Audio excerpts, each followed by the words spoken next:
Good morning and welcome to Christ Central Daily Devotionals. I'm Fiona and today we're going to be reading from Hebrews chapter 4 and it's subtitled Jesus the Great High Priest. Therefore, since we have a great high priest who has gone through the heavens, Jesus the Son of God, let us hold firmly to the faith we profess. For we do not have a high priest who is unable to sympathize with our weaknesses, but we have one who has been tempted in every way, just as we are, yet was without sin. Let us then approach the throne of grace with confidence, so that we may receive mercy and find grace to help us in our time of need. Every high priest is selected from among men and is appointed to represent them in matters related to God, to offer gifts and sacrifices for sins. He is able to deal gently with those who are ignorant and are going astray, since he himself is subject to weakness. This is why he has to offer sacrifices for his own sins, as well as for the sins of the people. In the Old Testament, the great high priest was appointed to represent man to God. He was a mediator, as a sinful man couldn't approach a holy God.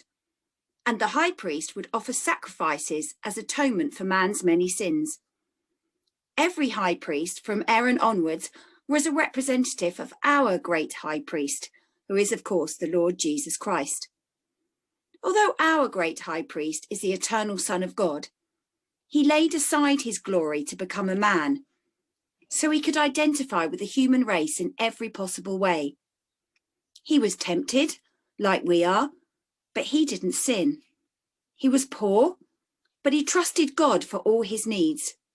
He was despised and rejected by man, but he didn't retaliate.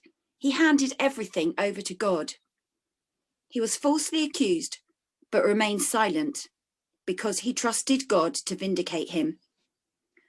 Because of his earthly walk, Jesus is able to sympathize with all our weaknesses, our disappointments, our rejections, and our temptations. Since joining this devotional group, I've been privileged to share in the lives of all of you good people. We've been able to share daily struggles and ongoing battles and praying for each other every morning. We've prayed for physical and mental healings. We prayed for frustrations around homeschooling, loneliness and isolation around shielding, the pain suffered by not being able to visit our family and our friends, heartache caused by grief, the job disappointments, and general feelings of lack of purpose due to the pandemic.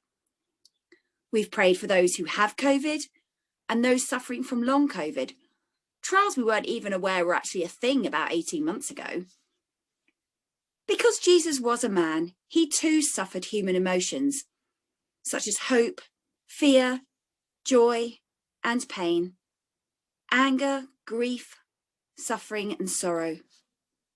I don't know about you, but I always find it really difficult listening to the details from the crucifixion of Jesus that we hear read aloud in church at Easter. Although I personally never met Jesus as a man, I love him with all my heart. And I'm also blessed to have a few other men in my family who I love with all my heart. My husband, my dad, I have 3 sons, and I have a brother. And if I try to imagine one of them on the cross for just 1 second, the pain is too much to bear. And yet Jesus was a man, and he felt the same pain and rejection. If we're in any doubt how much Jesus suffered during the lead up to his death, we need only to look at the various accounts in the Gospels. In Matthew 27, it says, they stripped him and put a scarlet robe on him and twisted together a crown of thorns and put it on his head. They put a staff in his right hand and knelt in front of him and mocked him. They spat on him, took the staff and struck him again and again. They forced him to carry the cross. He cried out, my God, why have you forsaken me? In Mark 15, again and again they struck him on the head with a staff and spat on him. And in Luke 23, the soldiers came up and mocked him. The rulers even sneered at him. and one of the criminals who hung there hurled insults at him. There is no doubt that Jesus was very much in physical and emotional pain. He was very much a man, but he cried out to God right up until his very last breath.